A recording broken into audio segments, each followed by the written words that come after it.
What do you do when the people who raised you clap for the person who just destroyed your future? Evelyn didn't lose everything when her laptop was smashed. She lost it the moment her mother laughed. It wasn't just a device on the floor. It was years of sacrifice, silence, and survival. And they called her dramatic. But she didn't yell. She didn't beg. She rebuilt, not to prove them wrong, but to remind herself she was never the fragile one. By the time they came begging for kindness, she had become untouchable. There are moments in life when everything you are, everything you've worked for, everything you've endured exists in one object. For Evelyn, that object was a 10-year-old laptop with a cracked hinge and keys that stuck whenever it got too hot. It wasn't fancy, it wasn't fast, but it held her life. Inside that machine lived the bones of her thesis, a 200-page document she had rewritten over and over, crafted through countless nights of missed sleep, microwaved dinners, and library floor naps. Her thesis wasn't just a school assignment. It was a declaration. It said, "I came from silence, but I have something worth hearing." She didn't grow up with wealth or safety nets, no extra devices, no cloud storage, no just-in-case backup plans. Every page she wrote was a leap of faith, trusting that old laptop to make it to the finish line with her. Every tap on the keyboard was a heartbeat, every word a breath. And she was close, just 7 days from submitting it all. 7 days from proving that she could survive not just poverty, but invisibility. That week, she still believed her family might show up at her graduation. She still believed that maybe, just maybe, they'd say, "We're proud of you." But she had no idea that before she could finish the story she was writing, her family would start writing a different one behind her back, and it would begin with a door being kicked open. At 2:47 a.m., the world was quiet, except for the soft clicking of Evelyn's keyboard. Her body was tired, but her mind still chasing the right words, the perfect phrasing, the argument that could tie it all together. This was the 5th night she hadn't slept properly. The bags under her eyes weren't just from exhaustion. They were badges of survival. Outside the city breathed softly. But in her room, under the hum of her desk lamp, Evelyn was at war with commas, citations, and creeping self-doubt. Her stomach growled, reminding her that dinner had been forgotten. Again. There was a cup of cold instant noodles on the windowsill. She didn't remember when she made it. She had become so used to the hunger that she no longer felt it as pain, only as background noise to her focus. But what no one saw, what no one ever asked about, was what it took to stay in that chair. It wasn't just about research. It was about rewriting every voice that ever told her, "You're not the type of girl who finishes things." And still, word by word, page by page, she kept writing. Because in the silence of those nights, she wasn't just building a thesis. She was building a way out. The knock didn't come first. The handle just twisted and the door slammed against the wall. Trevor filled the doorway like a storm in skinny jeans, cologne thick in the air, phone buzzing with party invites, eyes scanning the room as if nothing here could possibly matter. "Evelyn," he said, already annoyed, "I need the car, now." Evelyn blinked, pushing her glasses up the bridge of her nose. Her screen glowed behind her, mid-sentence, mid-thought, mid-heartbeat. "I can't," she answered calm but firm. "Deadline week. I'm sorry." Trevor's smirk sharpened. "Come on, it's just a drive. Don't act like you're saving the world with that report thing." He'd never once asked what her thesis was about. He didn't care that it held her future. To him, it was a hobby, something that got in the way of his plans. Evelyn inhaled slowly. She didn't raise her voice. She simply said, "I really can't, Trevor." He scoffed, rolled his eyes, and walked out.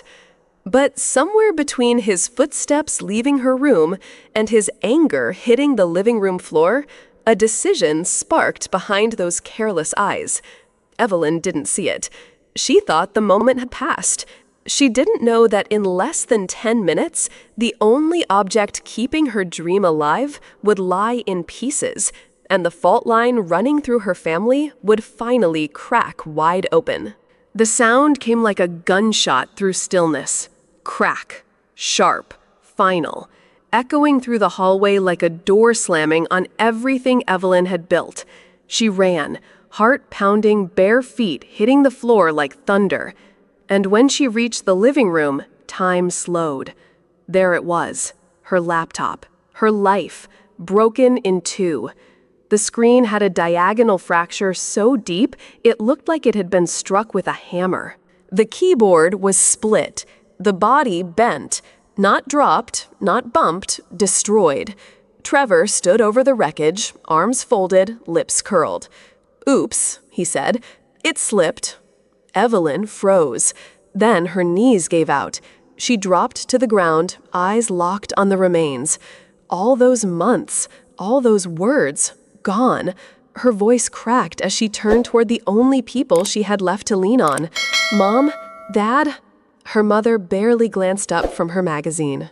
With a light chuckle, she waved a dismissive hand. "It's just a computer, Evelyn. You're being dramatic." Her father scoffed from the couch. "Back in our day, people printed things. You kids rely too much on tech." That was the moment Evelyn realized. This wasn't just about a laptop. It was about how easily her pain could be laughed at, how casually her work, her worth could be erased. Trevor shrugged. "Maybe next time. Don't act like you're the only one who matters." And in that instant, Evelyn saw it clearly.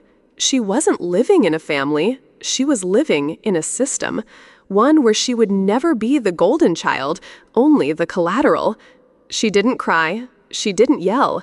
She just sat on the floor, shattered like the machine beside her. But inside her, something had started to burn. And this time, she wasn't going to let it go out. She didn't sleep that night. Evelyn sat in the same spot for hours, the glow of the broken screen flickering like a dying fire beside her.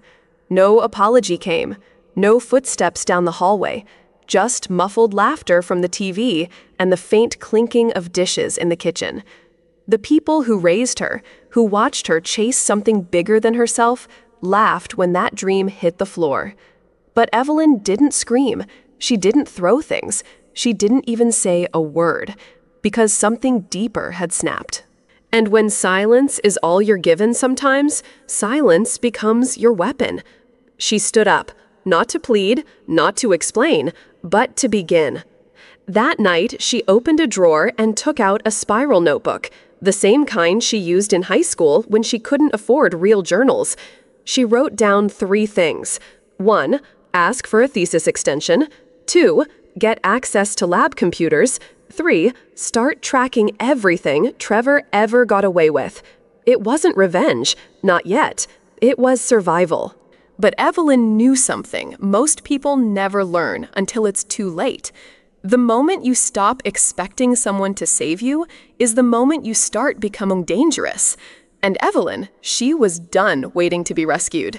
There's a certain kind of hunger that doesn't just gnaw at your stomach, it bites into your pride. That week, Evelyn didn't eat meals, she ate moments.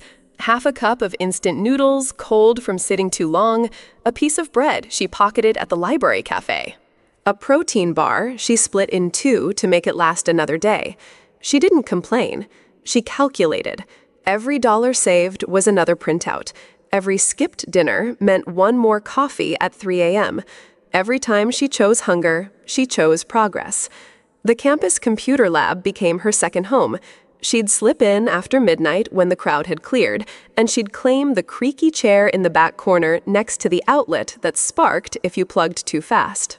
She carried a single flash drive everywhere, her new lifeline. Her whole thesis condensed into 32 gigabytes of borrowed hope. There was no safety net, no autosave, no one backing her up, literally or emotionally. But Evelyn wasn't asking for rescue. She had learned that resilience isn't loud, it's quiet. like the hum of a lab computer at 2:14 a.m. when everyone else has gone home and you're still there, building the life no one thought you could. The first time Evelyn skipped a meal, no one noticed. The second time, they assumed she was on a diet. By the fifth time, no one cared enough to ask. Her phone stayed silent. No missed calls, no texts that said, "You disappeared last night, are you okay?" Her parents didn't check in. Her brother hadn't even mentioned the laptop since that day. There was a particular cruelty in the quiet, not the kind that screamed at you, but the kind that let you disappear and didn't blink. Evelyn showed up to her professor's office with shadows under her eyes and fingers shaking from too much coffee and not enough sleep. Still, she smiled. "Extension granted," the professor said gently, with that look in their eyes, the kind reserved for students they know are drowning but still swimming. She walked out of the building alone. The wind bit her cheeks. Her hands were raw from cold. And she wondered, not with bitterness, just honesty, if I vanished tomorrow, would anyone in my house notice? Not because she wanted pity, but because she was realizing something brutal. You don't have to be hurt loudly to be hurt deeply. You don't have to be alone to feel invisible. And sometimes the worst kind of abandonment is the kind that looks like indifference. 3 days after destroying her laptop, Trevor got a new stereo system for his car. "Just a little treat," their dad said, with a proud smile, "for keeping it scratch-free this month." Trevor grinned like a golden retriever who'd finally fetched the ball. Meanwhile, Evelyn stood by the kitchen sink, her backpack slipping off her shoulder, the strap fraying where she duct-taped it back together. No one looked at her. No one said, "How's the thesis coming?" No one asked, "Do you need help?" She wasn't expecting applause, but silence still stung. Especially when Trevor bragged, "Guess Dad finally sees who the real responsible one is." That night, Evelyn returned to the lab, sat on her usual chair, and opened her folder of borrowed wires, broken chargers, and salvaged parts from old devices. Her headphones had only one working ear. Her shoes had duct tape on the soles. Her flash drive was attached to a string around her neck like it was sacred, because to her, it was. And still, somehow, she was expected to applaud Trevor for not wrecking something, while she was rebuilding everything from ruins, and no one noticed. That was the pattern. He made the mess, she cleaned it up, and their parents handed him a prize for not doing worse. But Evelyn was learning something powerful. Some people grow up learning how to take, others learn how to survive, and survival builds muscles you never see until the day you need them. While her parents were laughing over barbecue plans for Trevor's good behavior, Evelyn was building a different kind of celebration, one made of facts. She started small. An old envelope became her file folder. Inside it, copies of credit card statements she wasn't supposed to see, receipts left on the kitchen counter, screenshots of texts Trevor forgot to delete. Every charge documented, every lie timestamped, fake IDs from sketchy websites, alcohol orders under fake names. A $430 window replacement that Trevor blamed on those noisy neighbors, but she knew the real story. She didn't tell anyone, she didn't warn him, she just watched and waited. Each piece of evidence wasn't just proof, it was armor. She was building a wall of truth brick by brick for the day someone finally dared to call her dramatic again. Sometimes, while downloading PDF statements, Evelyn would pause, not from fear, but from clarity. Trevor wasn't just careless. He was confident that no one would ever look too closely, confident that if things went wrong, Evelyn would stay silent. And to be fair, she used to. But now, she was done protecting the villain just to avoid being called the problem. Evelyn had stopped waiting. She stopped waiting for her mom to knock and say, "I believe you." Stopped waiting for her dad to ask, "What did that laptop really mean to you?" Stopped waiting for Trevor to feel guilty, because guilt requires a conscience.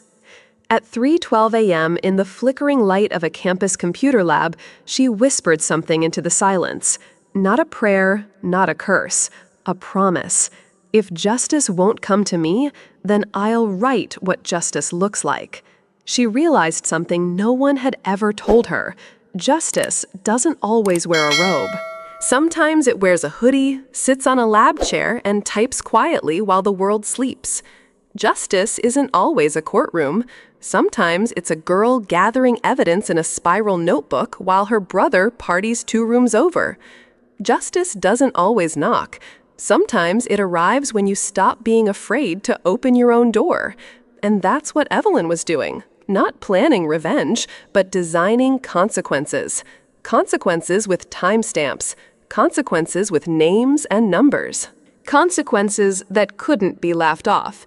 Because if no one else would take her seriously, she'd become too undeniable to ignore. And if no one else was writing the story where she wins, she'd write it herself, word by word, line by line, until truth became louder than silence. There was no parade, no applause, no camera flashes or confetti falling from the ceiling. When Evelyn clicked submit, the screen simply blinked once. Then it returned to normal. Just like that, it was over. Her thesis, 212 pages of resilience research and rage disguised as academic prose, was gone from her hands. Sent. Done. She stared at the screen a little longer than necessary, not because she was waiting for something, but because for the first time in weeks, she had nothing left to fight through. No deadline breathing down her neck, no sentence left to polish. Just quiet. The campus was nearly empty that morning. She walked alone across the courtyard, hands deep in her pockets, headphones playing low static instead of music. But her silence wasn't empty anymore. It was earned. Because while Trevor slept in still high off last night's party, Evelyn had finished something no one thought she would, and done it on scraps, while bleeding, while invisible. She didn't need anyone to clap for her. The real victory was knowing she didn't just submit a thesis, she survived it. The day she submitted her thesis, Evelyn didn't go home. She walked straight to the administration building, a place most students avoided unless something had gone very wrong. She carried no backpack, only a manila folder slightly bent at the edges. Inside it, printouts, links, screenshots, evidence. Trevor had copied an entire essay from a public academic database, slapped his name on it, and turned it in for full credit. The original source was still online. He hadn't even changed the title. Evelyn found it by accident one night trying to distract herself from her own work. She didn't want to believe it at first. She even refreshed the site 3 times, as if the truth might change on reload. But it didn't. Trevor had cheated.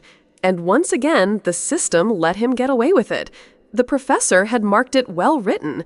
The grade, an A. That was the moment Evelyn stopped hoping things would fix themselves. She walked into the dean's office that morning, calm and steady. No emotion, no theatrics. She slid the folder across the desk. "I'd like to report a case of academic dishonesty," she said. They asked, "Whose?" She looked them in the eye and answered, "My brother's." No hesitation, no apology. She wasn't doing this to get even. She was doing it to draw a line. Because if no one else was willing to protect the rules, then someone had to. Even if that someone had been the family's afterthought her entire life. It started with a strange email. Subject line, "Your student line of credit payment is now overdue." Evelyn stared at the screen. She hadn't applied for any line of credit. She hadn't signed anything. She hadn't even known this bank offered student loans. She clicked through thinking it was spam.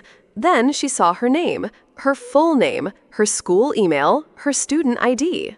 And a signature one that looked close enough to hers, but not quite. Her breath caught. She opened her bank app. Nothing there. Then the sinking realization, it wasn't her bank account. It was a new one opened under her name by someone else.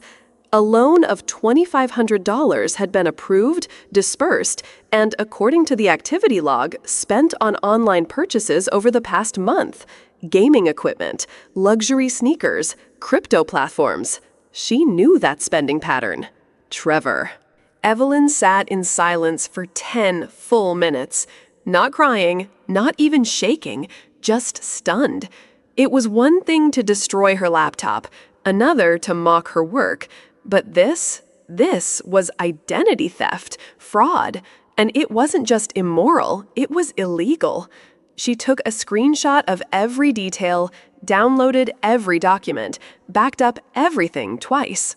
Then she emailed the university's legal aid clinic and wrote one sentence: "I believe someone used my identity to apply for a loan without my consent."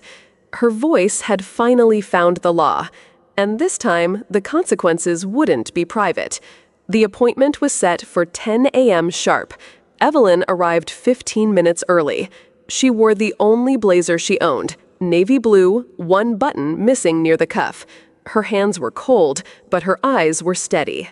Beside her stood Rachel, a third-year law student from the university's legal aid clinic. She didn't speak much. She didn't need to. The folder in Evelyn's hand said enough.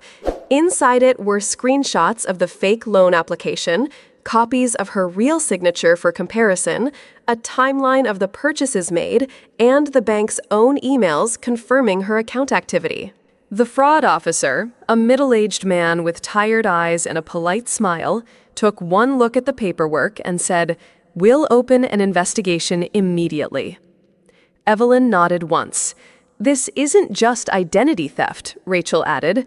"This is academic, financial, and personal misconduct committed within a family." The word family hung heavy in the air. Evelyn didn't flinch. She had stopped flinching days ago. As they walked out of the glass building, Evelyn didn't look back. Behind her, the institution was already moving, legal wheels beginning to turn, documents being filed, calls being made. She didn't feel triumphant. She felt responsible, because this wasn't about vengeance anymore. It was about setting a precedent. If her own brother could use her name to fund a lie and get away with it, then what stopped him from doing it again? To her, to someone else. She wasn't just defending herself now. She was drawing a line between silence and accountability. It started with a phone call at dinner. Evelyn wasn't home. She was in the campus library reviewing a final round of citations for a research internship. Her phone buzzed. Mom, 3 missed calls. Dad, 1 voicemail. She didn't listen right away, but when she did, she heard a tone she hadn't heard before. Not anger, not dismissiveness, but fear. "Sweetie," her mother said, voice tight with strain, "can you call us? The bank, they called us. Something about a loan." Then came her father's voice, the same man who once called her dramatic over a shattered laptop. This time, he sounded smaller. "We just want to understand what's going on. Maybe we can fix it as a family." As a family? That was rich. Evelyn didn't reply. She simply forwarded the message to her student attorney, because now the facts spoke louder than feelings. Trevor tried texting her next. "Why are you doing this? Don't ruin everything. It was just money. Just money." Her future was nearly destroyed, her name used without consent, and her parents laughed when she asked for help. Now they were scared. But Evelyn, she had never been calmer, because chaos wasn't new to her. She had just never been the one holding the storm in her hand. The knock came on a Saturday morning. It was soft, rehearsed. The kind of knock people use when they're not sure if they're welcome. Evelyn didn't answer right away. She opened the door slowly, finding both her parents on the porch. No Trevor. Her mother was holding a container of soup. Her father had that strained half smile he always wore when pretending everything was fine. "Sweetheart," her mom began, "can we come in? We want to talk. Just us. As a family." Evelyn didn't move. She stared at them for a long moment, not with anger, but with the kind of cold clarity that only comes from surviving what they laughed at. "You mean the same family that called me dramatic?" she asked. Her mother flinched. Her father stepped in, hands raised like he was defusing a bomb. "Look, we know mistakes were made," he said, "but do you really want to bring this into court? Into public?" Evelyn tilted her head. "You mean hold someone accountable?" "No," her mother blurted.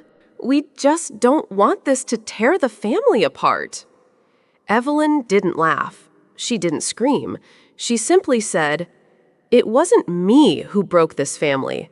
It was the day you watched my future get smashed on the floor and told me to get over it." There was nothing else to say. Her parents stood in silence, soup growing cold, excuses evaporating in the sun. Evelyn stepped back, but she didn't invite them in. Some doors stay closed not out of hate, but because letting them in means losing everything you built to survive being shut out. They tried again the next day, a different tone, a softer script. This time her father called first, not to threaten, not to scold, but to beg. "Can we please sit down and talk this through? You're still our daughter. Trevor is still your brother. We're still family."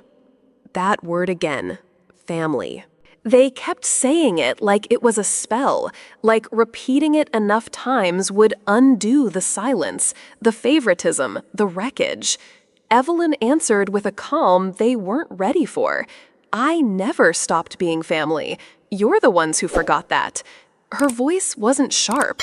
It was steady, the kind that hits harder than any scream. "You didn't protect me. You didn't defend me. You didn't even ask if I was okay. And now that it's legal, now that it's real, suddenly I'm your daughter again," her mother whispered. "We were scared. We didn't want to lose him." Evelyn looked down for a moment, not from guilt, but from the realization that she'd always known the answer. "You didn't lose him. You chose him. And you lost me the moment you laughed while I cried." They had no response, because deep down, they knew it was true. And Evelyn, the girl they once silenced with eye rolls and shrugs, now stood taller than any excuse they could offer. The hearing date was set. The room would be small, just a university ethics board, 2 chairs, a lawyer, and the facts. But Trevor knew he was cornered, and when people like him can't lie their way out, they reach for the next card in the deck, sympathy. A week before the hearing, his parents began dropping hints. "He hasn't been sleeping," his mom said on a call.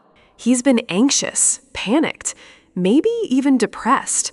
Trevor sent Evelyn a message 3 paragraphs long, rambling, messy, blaming stress, blaming pressure, saying, "I didn't mean to hurt you, but there was no I'm sorry, just fear of consequences dressed up as vulnerability."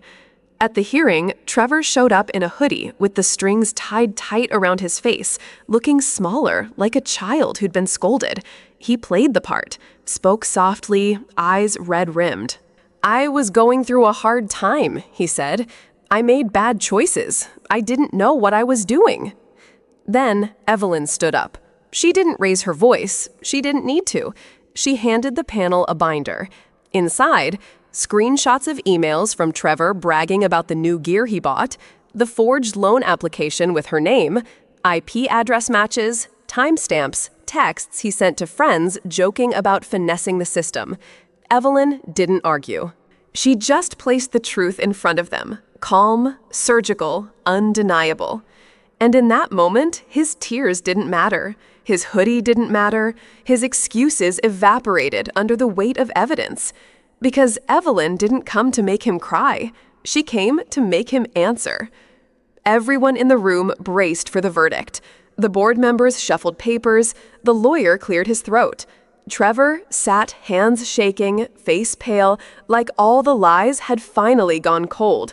Then they turned to Evelyn. "Do you wish to pursue criminal charges?" the chairwoman asked gently. Evelyn looked at them, then at her brother, and for a moment you could almost hear the silence between them. She shook her head.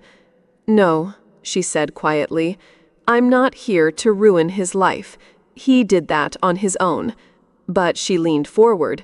"I'm here to reclaim mine." She reached into her folder and laid it out item by item. Replacement cost of the destroyed laptop, recovery fees for the lost thesis files, therapy sessions for anxiety and stress, the $2,500 fraudulent loan, missed job opportunities from delays, meals she skipped, a place she could have moved into but lost due to timing, and the countless nights she rebuilt her life while her brother partied. She added it all up, $75,000. Not for revenge, for restitution. For what was taken and what she had to rebuild from scratch. The judge didn't hesitate. Full financial compensation granted, he declared. Trevor's accounts were frozen. His university disciplinary status upgraded to under review. His internship offers vanished like smoke. And Evelyn, she didn't cry, she didn't share, she just breathed. For the first time in months, it didn't feel like survival. It felt like justice. The moment didn't feel like a victory parade. There were no applause, no cameras, no grand speeches. Just the subtle weight of justice quietly settling into place. The judge removed his glasses, looked at Evelyn, then gave a single firm nod. Case closed. Full restitution awarded. Court is adjourned. It was done. Trevor stared at the table in front of him. No smug grin, no sarcastic oops, just silence. The kind that only comes when the consequences finally catch up. Her parents sat frozen. Her father's fingers clenched into his slacks. Her mother wiped away a tear, though Evelyn couldn't tell if it was guilt, shame, or just fear of what people would say. But Evelyn, she stood calmly. No trembling, no revenge speech, no tears. Just a quiet breath and a slight nod to the court clerk, as if to say, I'm finished here. And she was. Because Evelyn hadn't just won the case. She had won her name back, her dignity, her story. And she had done it without screaming. Without threats. Without lowering herself to their level. She had done it with evidence, resilience, and a steady hand. That was her triumph. And they all saw it, even the judge. Especially the judge. 6 months had passed. Evelyn hadn't spoken to her family, not once. Not a holiday greeting, not a single how are you, not even a missed call. And honestly, she was okay with that. She had moved to a new city, started a new life. A place where her name wasn't tied to shame, where no one saw her as the background character in someone else's spotlight. Then one evening, her phone rang. Unknown number. She almost ignored it until curiosity won. Hello? Hi, is this Evelyn Brooks? Yes, this is Olivia Haynes, editor-in-chief at Beacon Wire. We're a nonprofit investigative outlet. I came across your name while researching a case on academic fraud tied to Eastfield University. Are you the same Evelyn Brooks involved in the $75,000 restitution judgment earlier this year? Evelyn froze. That chapter was supposed to be behind her. Yes, that was me, she answered cautiously. I'd like to hear your side, Olivia continued.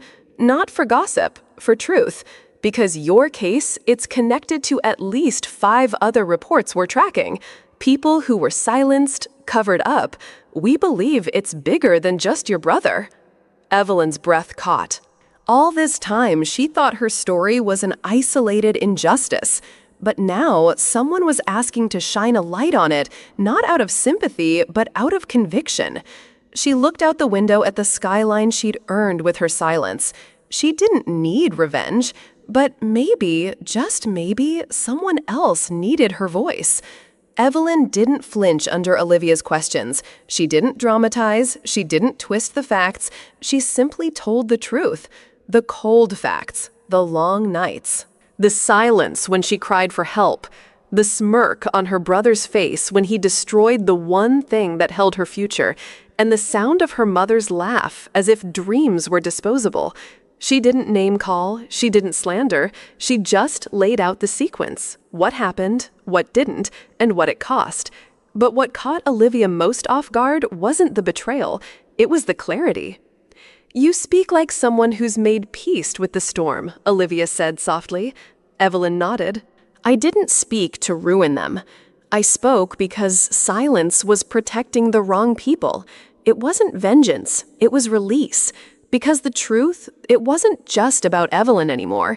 It was about every girl who had ever been told to let it go. Every student whose work was dismissed as just a file. Every victim who had to choose between being polite or being heard. Evelyn chose the latter. The article dropped at 8:17 a.m. on a Thursday. By 9:05, Evelyn's inbox was flooding. By noon, it had over 600,000 views. The headline was, "A punch to the gut, family loyalty or family scapegoat, one woman's fight against toxic silence." No drama, no embellishments, just her words, just the truth. Her story wasn't framed as a scandal, it was framed as a reckoning. Professors shared it on academic forums, activists reposted it with captions like, "This is why we speak up." And old neighbors people she hadn't heard from in years wrote her messages that began with, "I had no idea what you went through." One high school teacher commented, "We always knew you were the strong one, Evelyn." But while the world applauded her courage, her family was watching everything crumble. Her mother's book club canceled their lunch. Her father's pending promotion was quietly reevaluated. And Trevor, he couldn't walk into a university building without whispers trailing behind him. The truth had legs now, not rumors, not gossip, receipts. Evelyn didn't bask in it. She didn't gloat. She didn't post a single word. She just logged off and went back to work because she didn't need to prove she was right anymore. The world had finally caught up. The fall wasn't loud. It didn't make headlines. There were no handcuffs, no press conferences, no flashing cameras. Just a quiet disappearance. Her father, once a respected ethics board member at a major hospital, was relieved of duties 2 weeks after the article went viral. The internal memo cited a failure to disclose a personal conflict of interest. But everyone knew they didn't need details. The headline did enough damage. In every boardroom he entered, eyes shifted. Conversations grew colder. And by the end of the month, his nameplate was removed from the office door, replaced by silence. Her mother, she wasn't fired. She was forgotten. The book club stopped texting. The neighborhood brunches happened, but she wasn't invited. Even the local volunteer group she founded years ago politely transitioned leadership. No one said it out loud, but the message was clear. You knew what was happening to your daughter, and you laughed. There were no public trials, no viral videos of confrontation, only the slow erosion of status, the kind you can't undo with apologies or donations. Evelyn didn't plan it this way. She didn't wish it. But when people refuse to believe the truth, sometimes consequences become the only language they understand. It started with silence.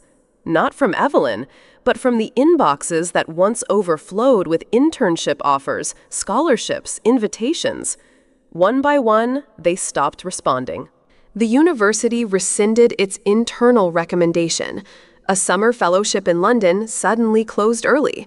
A professor who once called Trevor brilliant avoided him in the hallway. He didn't understand at first. He blamed cancel culture, blamed haters, blamed Evelyn. But what Trevor couldn't blame were the receipts, emails, screenshots, plagiarized submissions, fraudulent credit applications in someone else's name.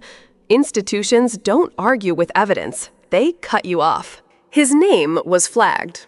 Quietly, firmly, universally. He tried applying to grad schools under a middle name. They traced it. Tried using a friend's letter of recommendation. They verified it.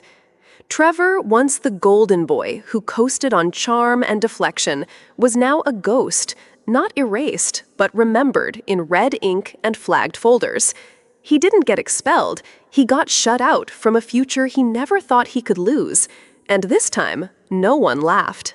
They used to call it the heart of the family, a quiet stretch of land framed by oaks and hydrangeas where generations of Evelyn's family grilled burgers, played card games, and took blurry photos no one ever printed. It was where Evelyn learned how to ride a bike, where Trevor once fell into the creek and laughed so hard he forgot to cry, where her parents used to hold hands before they stopped trying. Now, the heart belonged to someone else. The think tank Evelyn worked for had recently acquired it, a historic estate now converted into a retreat center for innovators, scholars, and changemakers, a place where people with ideas came to breathe. The email came on a Monday morning. Subject line, Annual Martin Family Reunion, booking request. She stared at it for a while, letting the weight of irony settle. It was her name on the deed, her name on the approval list. Her name on the building's legal title etched in ink her family once mocked as just emotional. She didn't forward it, she didn't respond. She walked past the old sycamore where she once buried a secret note at age 10 and instead handed the email to her assistant with 6 quiet words. Send the standard reply. No exceptions. The audacity was almost comical. They hadn't spoken to Evelyn in over 6 months. Not a birthday call, not a "we're proud of you," not even a text saying "we heard." And yet there it was, a booking request from the same email address her mother used to send out Christmas recipes and passive-aggressive forwarded chain mail. They had no idea who owned the estate now. They just assumed it would still belong to the world they were used to controlling. To them, Evelyn was still the overreactive one, still the girl with feelings and too much ambition, still the shadow behind Trevor's spotlight. They thought the retreat center would be run by some stranger. They thought they'd make their usual payment, show up with paper plates, backyard games, and photo ops. They never imagined the approval would pass through the hands of the daughter they'd laughed at, the one they dismissed as dramatic, the one they thought would stay small. But Evelyn had stopped being small. She'd stopped fitting in their frame. Evelyn didn't reply with anger. She didn't type in bold or use exclamation marks or write anything that could be twisted into drama. She responded like the woman she had become, measured, composed, firm. The email read, "Thank you for your inquiry. However, per our retreat center's policy, we do not accept bookings from individuals with unresolved incidents of harm, abuse, or litigation involving the ownership or staff. We wish you well in finding a suitable alternative location." No signature. No emotional follow-up, just policy, just clarity, just finality, and it hit like thunder. For the first time, they felt what Evelyn had felt, the door closing not with a slam, but with a calm, irreversible lock. They weren't being screamed at, they weren't being cursed out, they were being professionally, quietly rejected. A week later, Evelyn was at the estate overseeing preparations for an upcoming innovation retreat. She stood near the main terrace, clipboard in hand, reviewing schedules with the keynote speaker. Her white tailored suit caught the sunlight like a blade. Her posture was sharp, her expression serene. That's when a familiar car pulled into the gravel driveway. Her heart didn't race. She didn't flinch. She simply turned and watched. Her parents stepped out, looking smaller than she remembered. Her father aged by stress, her mother clutching her purse like it could shield her from the truth. They looked around, confused. And then they walked toward her, but they didn't recognize her. Not as their daughter, not as the girl they once brushed aside. She was no longer hunched over a library table desperate for approval. She was the owner now. She was the gatekeeper. She let them come closer, maybe out of curiosity, maybe out of closure. Her father finally broke the silence. "Excuse me, do you know who we should speak to about our reservation?" Evelyn didn't answer at first. She simply looked him in the eyes. Then, with the calmness of a storm that already passed, she said, "You already did." Her mother blinked, stunned. Her father shifted uncomfortably, as if the gravel beneath his feet suddenly felt too sharp. And then came the line they'd been rehearsing, softened with guilt, dressed in performance. We didn't know it was you." Evelyn didn't look angry. She looked clear. "No," she said calmly. "You knew." There was a pause, a beat of silence that sliced through the pretense like glass. "You just never believed I'd ever own anything," she continued. "Not a house, not a title, not even respect." The words didn't tremble. Her voice didn't crack. She wasn't seeking pity. She was stating truth. And for once, they couldn't interrupt her, couldn't minimize it, couldn't tell her she was overreacting. Because now she had receipts, and she had the land beneath their feet to prove it. Evelyn didn't storm off. She didn't deliver a final speech or wait for tears. She just turned. The click of her heels on the stone path was louder than any apology they never gave. Her silhouette, back straight, head high, moved past the archway they used to decorate with balloons and family banners. The same woman they once mocked for being too emotional was now the one who needed no validation. No parting words. No revenge. Just distance, clean, final, and earned. Behind her, the silence was deafening. Not because they had nothing to say, but because they finally understood she didn't need them anymore, and maybe she never did. The story of Evelyn didn't end with a parade. There were no fireworks, no standing ovation, just a quiet kind of power. In a high school auditorium 3 towns away, a girl stood on stage for her senior speech. She had chosen to talk about resilience and quoted Evelyn, not from an interview, not from a viral post, but from something Evelyn once whispered during her court testimony. "I didn't raise my voice, I raised the standard." The room fell still. Even the teachers shifted in their seats like they'd just heard something sacred. It was a moment, not for Evelyn, but for every girl who had ever been silenced, dismissed, or laughed at for daring to stand up. And in that stillness, you could hear it. Not applause, not cheers, but the sound of generations understanding. Real power doesn't shout. It doesn't need to. There are stories where the hero walks away with thunder behind them, crowds cheering, villains booed. This wasn't one of them. Evelyn didn't throw punches. She didn't scream, curse, or demand anyone see her now. She walked, and the ground remembered. She spoke, and the room recalibrated. She didn't win because she was loud. She won because she knew the truth, knew her worth, knew that some victories don't echo in applause, they echo in silence, because silence, when backed by proof, can collapse empires. Evelyn didn't wait for an apology that would never come. She didn't beg for recognition from people who never saw her. She picked up the pen, not to write an ending, but a new beginning. Her history had once been written by others, a footnote in her brother's chaos, a punchline at her parents' dinner table, a silhouette in the background of someone else's spotlight. No more. This time, the pages bore her voice. No edits, no compromises, no permission needed. She didn't need them to clap. She didn't need them to approve. Because the most powerful stories are the ones you tell yourself out loud and then live like you mean it. She didn't slam the door. She didn't need to, because silence, real silence, comes from standing in your power without needing anyone else to hand it to you. They used to laugh at her. Now they had to request access from her. She was no longer the footnote, no longer the backup plan, no longer the invisible one in the family photo.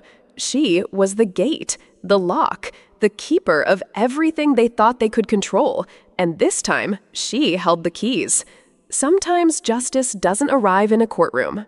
Sometimes it arrives in silence, in the strength to rebuild yourself without applause, in the courage to walk away from those who only value your silence. Evelyn's story reminds us of something we all forget too often. Family is not who shares your blood, it's who respects your boundaries. So if you've ever been dismissed, overlooked, or made to feel like your pain was an exaggeration, remember this: you don't have to scream to be heard. You just have to build something they can never take away. If you believe in silent strength, in justice that doesn't need to shout, and in stories that remind us what we're worth, Subscribe now to Beyond Boundaries, because we don't just tell stories, we speak for the voices that were once ignored.